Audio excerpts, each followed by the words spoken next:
Meantime, April's Sexual Assault Awareness Month, and in an effort to shine a light on that issue, members of the armed forces are launching a campaign focusing on sexual violence within the military. News 12 New Jersey's Naomi Yane tonight joins us live with that story. Naomi?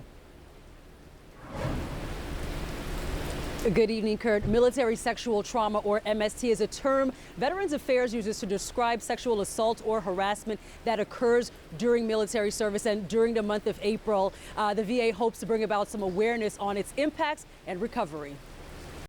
To be pulled out, to be like, to have them surrounding me, and you know what I mean? So that, yeah. Candace Miller fights back emotions as she recounts her experience of sexual assault while serving in the United States Army. To have your superiors, those who, you know, outrank you and more or less control your future, to have that kind of like over your head, I always had to remain poised.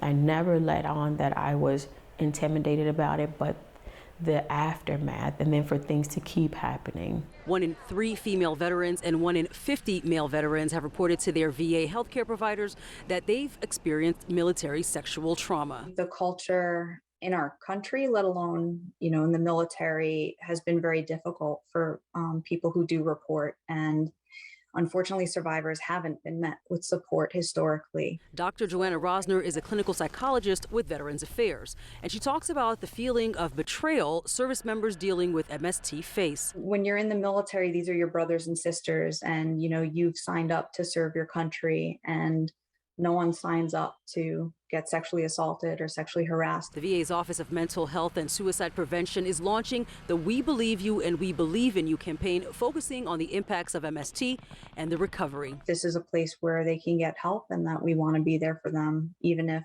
maybe in the past their experience had been negative. I'm hoping that we can turn that into a positive. For Candace Miller, she's turned her trial into triumph by starting the Beauty from Ashes Foundation to help others dealing with sexual trauma. We've consciously made the decision to turn our pain into purpose.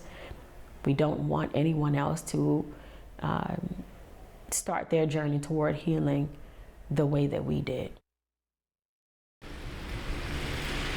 Such a moving story from that veteran. And tomorrow, VA leadership will be taking the White Ribbon Pledge. Now, that's a nationwide call to action to stop sexual assault as well as domestic violence in the Veterans Affairs Department.